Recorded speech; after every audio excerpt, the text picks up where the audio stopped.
ہم سب دیکھتے ہیں کہ دن کا آغاز ہم رات کو سونے کے بعد جاگنے سے کرتے ہیں.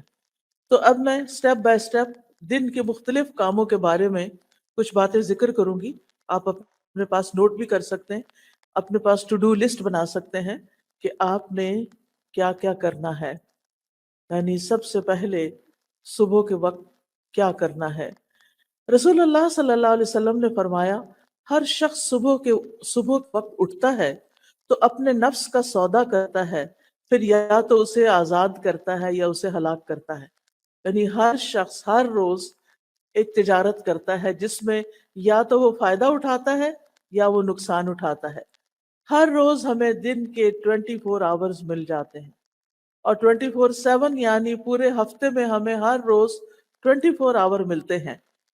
اب کچھ لوگ ایسے ہیں کہ جو ان 24 آورز کو بہترین طریقے سے گزارتے ہیں اور پھر وہ کامیاب ہو جاتے ہیں، ان کا سودا نفع بخش ہوتا ہے، وہ پروفٹ کما لیتے ہیں. اور کچھ لوگ انہی 24 آورز کو ضائع کر کے دنیا میں بھی نقصان اٹھاتے ہیں اور آخرت میں بھی نقصان اٹھاتے ہیں.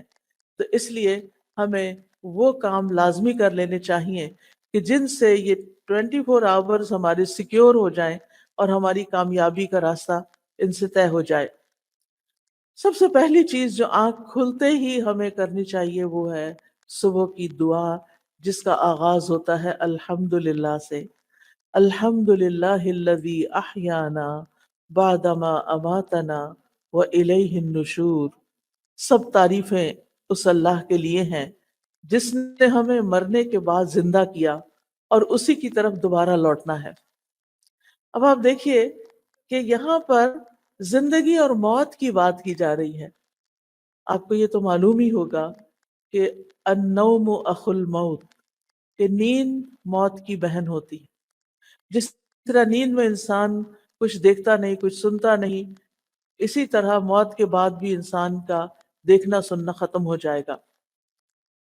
اب آپ دیکھیے کہ انسان کی قرآن مجید سے ہمیں پتہ چلتا ہے کہ ہم جب رات کو سوتے ہیں تو ہماری ایک روح لے لی جاتی ہے. اسی وجہ سے وہ روح آپ دیکھیں کہ جہاں جہاں جاتی ہے، جو جو کچھ دیکھتی ہے، اس کا ایک کنیکشن انسان کے ساتھ بھی ہوتا ہے. تو اسی کی بنا پہ ہم خواب دیکھتے ہیں. اور بعض اوقات وہ انسان جو ہے وہ بہت ساری سفر طے کر رہا ہوتا ہے، جو لوگ دنیا سے گزر چکے ہیں ان سے جا کے مل رہا ہوتا ہے. تو یہ دراصل روحوں کی ملاقات ہوتی ہے. پھر جس شخص کو اللہ تعالیٰ زندگی دیتا ہے، اس کی روح واپس اس کے جسم میں صبح جاگتے ہی لوٹا دی جاتی ہے. اور جن کی موت نیند کے اندر لکھی ہوتی ہے ان کی روح واپس نہیں آتی. اسی لیے آپ نے ضرور یہ سنا ہوگا کہ فلاں شخص سویا تو پھر اٹھا ہی نہیں، کیونکہ اس کی وہ روح جس پر اس کی زندگی کا دار و مدار تھا وہ اس کو واپس نہیں دی گئی. تو یاد رکھیے، ہماری زندگی اور ہماری موت ٹوٹلی اللہ سبحانہ و تعالیٰ کے کنٹرول میں ہے.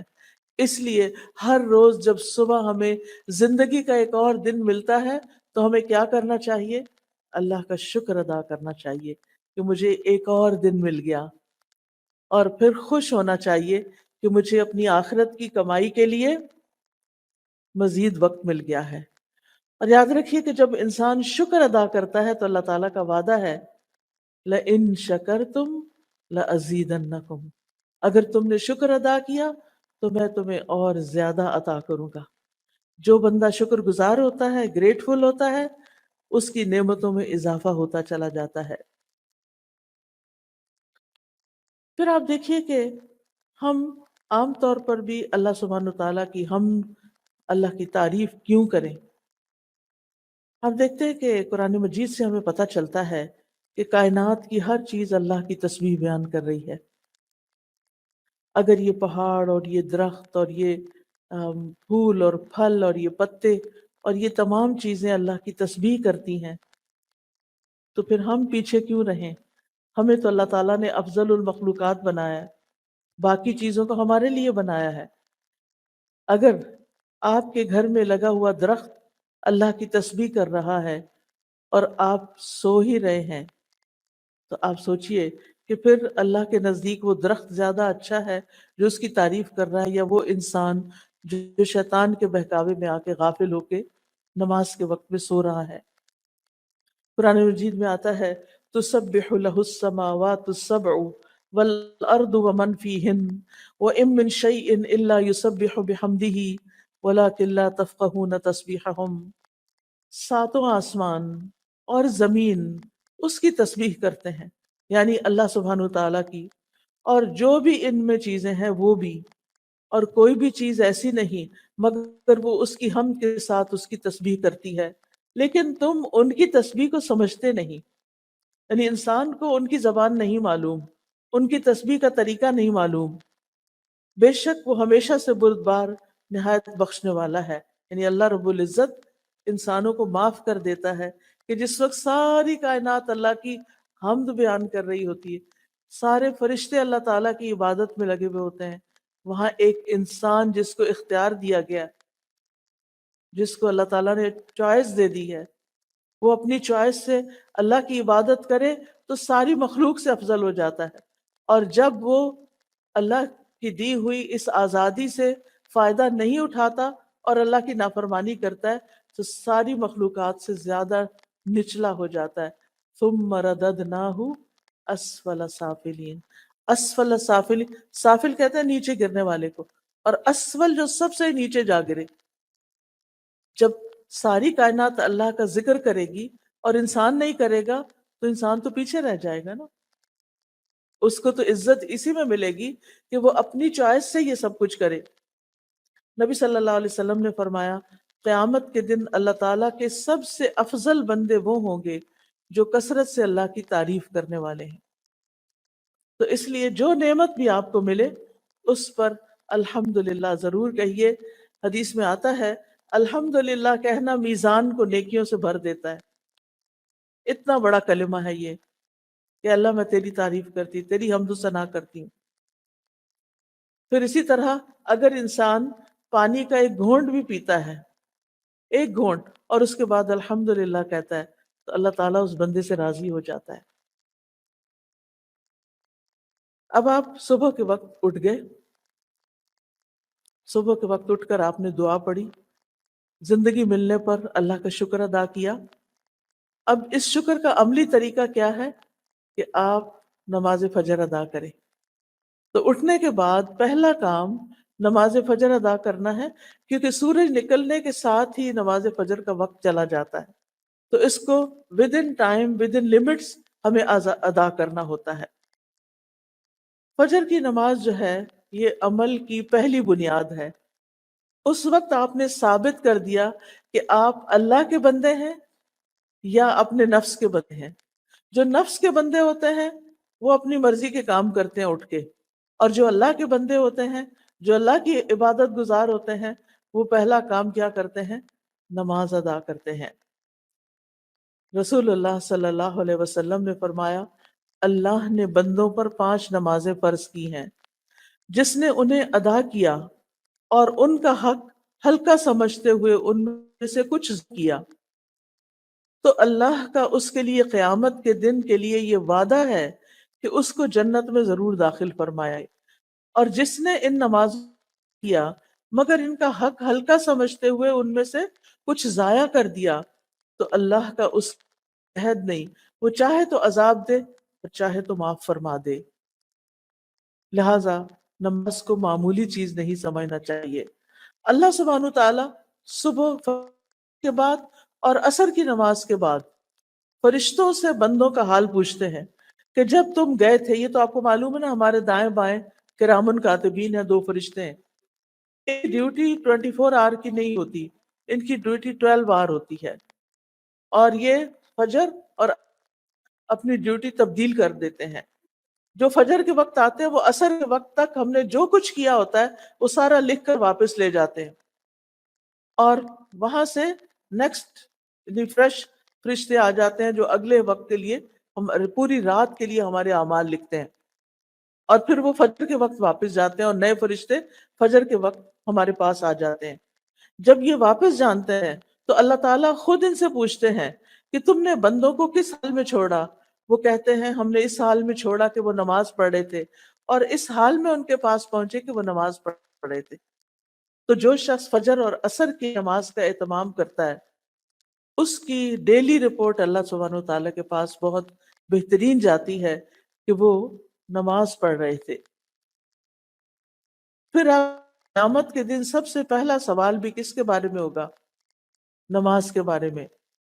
اگر نماز درست ہوئی تو ساری چیزیں ٹھیک ہو جائیں گی، اور اگر نماز درست نہیں تو سارے اعمال میں بگاڑ آ جائے گا۔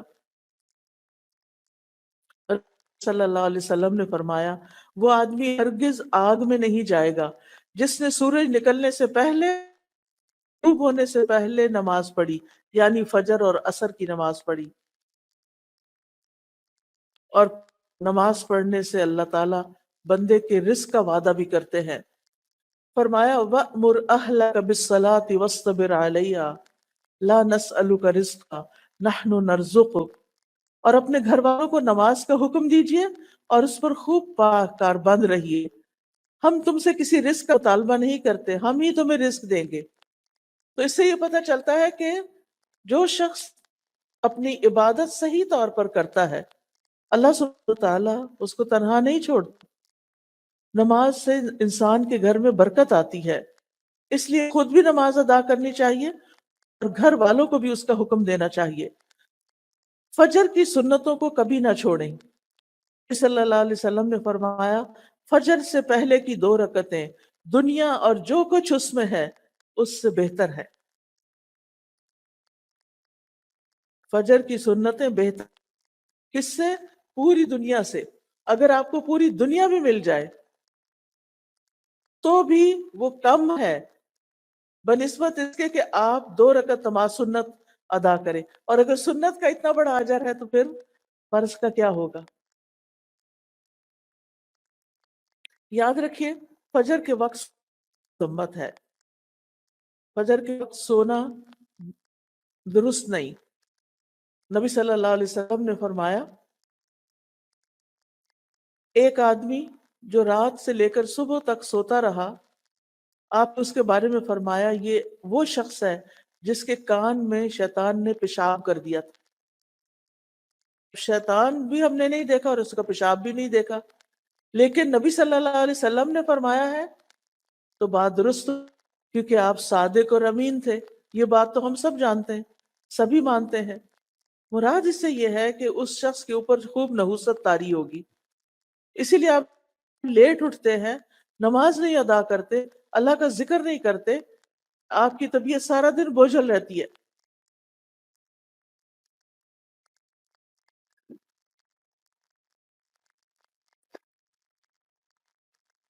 پھر آپ کی کوشش یہ ہو کہ نماز خشوع کے ساتھ پڑھیں۔ خشوع نماز میں رونا دھونا، بعض لوگ سمجھتے ہیں کہ کچھ لوگ نماز میں بہت روتے ہیں لہٰذا ان کی نماز زیادہ خشوع والی ہے۔ ایسا نہیں، رونا خشوع نہیں ہوتا، بلکہ دل کا متوجہ ہونا اور اعضاء کا پرسکون ہونا، اس کو خشوع کہتے ہیں۔ اگر ہو سکے تو یہ ڈور کھول دیں کہ تھوڑا سٹفی ہو رہا ہے تاکہ فریش ایئر اندر آتی رہے۔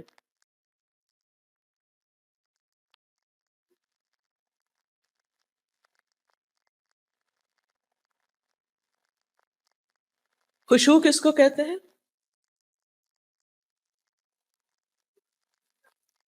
جی ہاں، دل کا متوجہ ہونا اور اعضاء کا پرسکون ہونا، یعنی نماز میں ہمیں ہلنا نہیں چاہیے، دائیں بائیں نہیں ہونا چاہیے، ایسے بھی جھوم جھوم کے بھی نماز نہیں پڑھنی چاہیے۔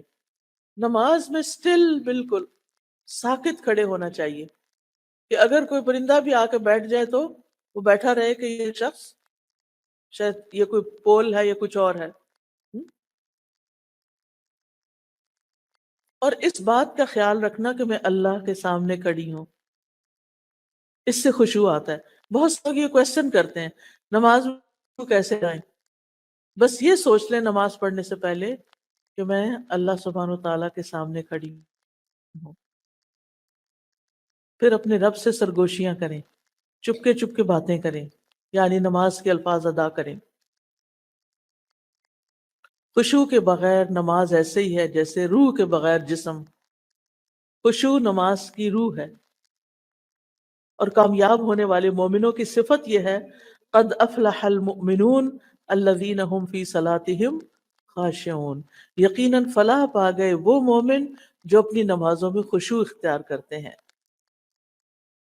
رسول اللہ صلی اللہ علیہ وسلم نے فرمایا جب کوئی شخص نماز پڑھتا ہے تو وہ اپنے رب تبارک و تعالیٰ سے سرگوشی کرتا ہے. چنانچہ اسے معلوم ہونا چاہیے کہ وہ اپنے رب سے کیا سرگوشی کر رہا ہے. لہذا جب آپ نماز میں ہوں تو کھڑے بھی بہت خاموشی یعنی بہت سکون کے ساتھ کھڑے ہوں. رکوع میں جائیں تو ٹک جائیں پھر کھڑے ہوں. سجدے میں جائیں تو ماتھا اور ناک آپ کا زمین پر ٹک جائے اور تسبیحات پڑھیں. ہر ہڈی اپنے جوڑ پر آ جائے اور پھر آپ سیدھے کھڑے ہوں. یعنی یہ نہیں کہ آپ رکوع میں گئے ہیں ایسے جلدی سے نیچے ہوئے پھر کھڑے ہو گئے پھر جلدی سے سجدہ. کئی لوگ تو دونوں سجدے بس ایک ہی دفعہ سر رکھ کے 2 دفعہ مار کے اٹھ جاتے ہیں. یہ تو سجدہ نہیں ہوتا. ہم اللہ کے سامنے کھڑے. نماز میں یہ سوچ ہمارے اوپر چھائی رہے غالب رہے کہ میں اللہ کے سامنے ہوں, میرا رب مجھے دیکھ رہا ہے. اور اجر کو بھی سامنے رکھے. نبی صلی اللہ علیہ وسلم نے فرمایا تم جب بھی کوئی سجدہ کرتے ہو تو اللہ اس سجدے کی وجہ سے تمہارا ایک درجہ بڑھا دیتا ہے. ہر سجدے کی وجہ سے ایک درجہ بڑھ جاتا ہے اور اسی کے ذریعے تمہاری ایک خطا بھی مٹا دیتا ہے.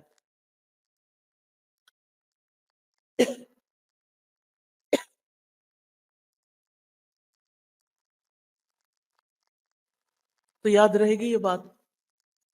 سجدے سے کیا ملے گا؟ سجدے سے کیا ملے گا؟ ایک درجہ بلندی. یعنی پہلے جنت میں جہاں مقام تھا اس سے اوپر ہو گئے, اوپر اوپر اوپر. اور کیا ملتا ہے؟ ایک خطا مٹ جاتی, ایک غلطی صاف ہو جاتی. نماز کے بعد فوراً مصلی سے نہیں اٹھے, بیٹھے رہیں, ذکر اذکار کریں. کیوں؟ اس لیے کہ اس کا بہت بڑا اجر ہے. رسول اللہ صلی اللہ علیہ وسلم نے فرمایا جب تک تم اپنے اس مصلی پر بیٹھے رہو جہاں تم نے نماز پڑھی تھی اور بے وضو نہ ہو, یعنی وضو نہ ٹوٹے, تو فرشتے تمہارے لیے دعا کرتے رہتے ہیں اللہم اغفر لہ, اللہم ارحمہ, اے اللہ اس کو بخش دے, اے اللہ اس پر رحم فرما دے. تو کیا کرنا چاہیے پھر؟ اپنی جگہ پر تھوڑی دیر بیٹھ کے تسبیحات کر کے دعائیں فرشتوں کی لے کے پھر اٹھیں. اب یہ جو تسبیحات ہے نا 2 طرح سے ہیں. ایک تو ہے 33 بار, دوسری ہے اور آخری بار 33 مرتبہ اللہ اکبر, اور پھر آخری بار لا الہ الا اللہ وحدہ لا شریک لہ لہ الملک و لہ الحمد وہو علی کل شیء قدیر. تو یوں کہنے سے 34 دفعہ ہو جاتا ہے اور پوری یعنی حدیث سے یہ پتہ چلتا ہے کہ وہ اس نے اپنی تسبیح پوری کر لی. اب آپ دیکھیے کہ اگر آپ کے پاس وقت نہیں اور آپ کو جلدی کسی کام سے جانا ہے تو پھر آپ کتنی دفعہ پڑھ لیں؟ 10 دفعہ. کیا پڑھیں گے؟ کیسے پڑھیں گے؟ سبحان اللہ سبحان اللہ 2 دفعہ چھوٹی انگلی کو پریس کریں گے, یا چھوٹی انگلی جو ہے وہ آپ کے انگوٹھے کے ساتھ لگے گی, ٹھیک ہے؟ تو آپ کو نمبر یاد رہے گا سبحان اللہ سبحان اللہ سبحان اللہ سبحان اللہ سبحان اللہ سبحان اللہ سبحان اللہ سبحان اللہ, اور پھر سبحان اللہ سبحان اللہ, پورے 10 ہو گئے. تو 10 بار تینوں تسبیحات پڑھ لیں. 10 بار سبحان اللہ, 10 بار الحمدللہ, اور 10 بار اللہ اکبر. اس کے بارے میں آپ صلی اللہ علیہ وسلم نے فرمایا دو خصلتیں یا دو عادتیں ایسی ہیں کہ اگر کوئی مسلمان بندہ ان کی پابندی کر لے تو جنت میں داخل ہوگا، اور وہ بہت آسان ہے، مگر ان پر عمل کرنے والے بہت کم ہیں۔ ہر نماز کے بعد 10 مرتبہ سبحان اللہ، 10 مرتبہ الحمدللہ اور 10 مرتبہ اللہ اکبر کہے تو زبان کی ادائیگی کے اعتبار سے 150 بار ہے، اور مجموعی طور پر پانچوں نمازوں کے بعد جو عمل ترازو میں رکھا جائے تو 1500 ہے۔ کتنا اللہ سبحانہ تعالیٰ نے اجر لکھا ہے آپ کے لیے۔ اور اگر آپ نہیں پڑھتے، چھوڑ کے اٹھ جاتے، کتنی دیر لگتی ہے؟ 1 منٹ، 2 منٹ، دو بھی نہیں لگتے۔ ہم اپنا فون، سیل فون میں جا نماز کے ساتھ رکھ کے بیٹھتے ہیں، جو سلام پھیرا فٹافٹ فون اٹھا لیا۔ اور اگر ہمارے کام کا کوئی میسج نہ ہو تو پھر ہم کیا کرتے ہیں؟ کچھ بھی مل جائے وہ چلا لیتے ہیں، اور اتنے بڑے خیر اور خزانے سے محروم ہو جاتے ہیں۔ پھر ایک اور بات یہ ہے کہ اگر انگلیوں پہ تسبیح کریں گے تو زیادہ ثواب ہوگا، انگلیاں گواہ بن جائیں گی، لہذا خوبصورتی کے ساتھ انگلیوں کو استعمال کرنا ہے، جیسے سبحان اللہ سبحان اللہ سبحان اللہ سبحان اللہ، الحمدللہ الحمدللہ، اللہ اکبر، یعنی اس طرح بھی آپ کر سکتے ہیں۔ پھر ہر نماز کے بعد آیت الکرسی پڑھیں، اس کا کیا ثواب ہوتا ہے؟ نبی صلی اللہ علیہ وسلم نے فرمایا ہر فرض نماز کے بعد آیت الکرسی پڑھنے والے کو موت کے علاوہ کوئی چیز جنت میں لے جانے سے نہیں روک سکتی۔ یعنی دنیا میں رہتے ہوئے تو آپ جنت میں نہیں جا سکتے، مرنے کے بعد بھی جنت میں وہ جائے گا جو اللہ کا پسندیدہ ہوگا، اور جو اللہ کا پسندیدہ ہے اس کو اللہ تعالیٰ نے بہت سی خوشخبریاں بھی سنائی ہیں، اس کے لیے آسانیاں بھی کی ہیں۔ اور یہاں پر کیا آسانی کی گئی ہے کہ جب یعنی انسان اپنی یعنی ان چیزوں کو پابندی سے پڑھے گا تو پھر اس کے لیے جنت کا رستہ آسان ہو جائے گا۔ اچھا، قیامت کے دن ہماری انگلیوں سے بھی سوال ہوگا، تو جب ہم ان پہ ذکر کریں گے تو یہ ہمارے حق میں بولیں گی۔ قرآن مجید میں آتا ہے نا، وَتُكَلِّمُنَا أَيْدِيهِمْ وَأَرْجُلُهُمْ، ہم سے کلام کریں گے ان کے ہاتھ اور پاؤں۔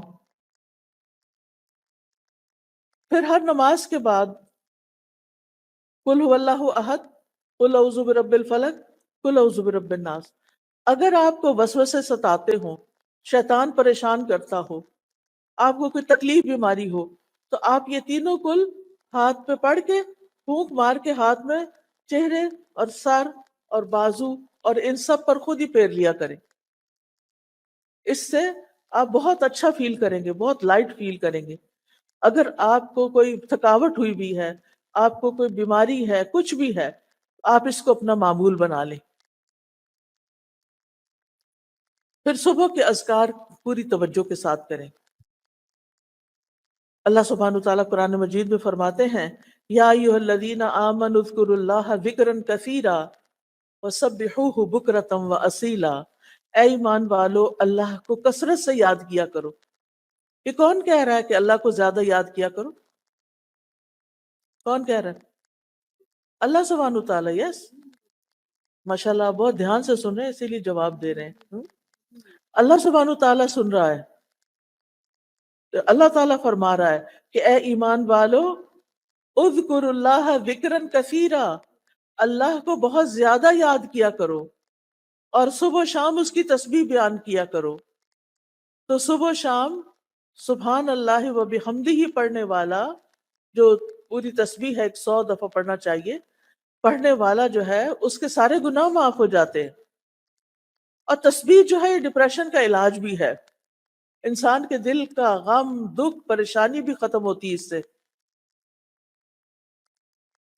پھر اسی طرح آپ نے فرمایا جو شخص یہ تسبیح پڑھتا ہے سبحان اللہ و بحمدہ، قیامت کے دن اس سے زیادہ افضل کوئی بھی نہیں لائے گا. قیامت کے دن اس سے زیادہ افضل عمل کسی کا بھی نہیں ہوگا، اور سوائے اس کے جس نے اس کے برابر یہ اس سے زیادہ پڑھا ہو. پھر اسی طرح اگر ہو سکے، جیسے بزرگ خواتین ہوتی ہیں تو وہ فجر کی نماز سے سورج طلوع ہونے تک بیٹھے رہے مصلی پر. جو اسکول کے بچے تو ظاہر ہے انہیں اسکول جانا ہوگا، تیاری کرنی ہوگی، لیکن تیاری کرتے کرتے اللہ کا ذکر کرتے رہیں.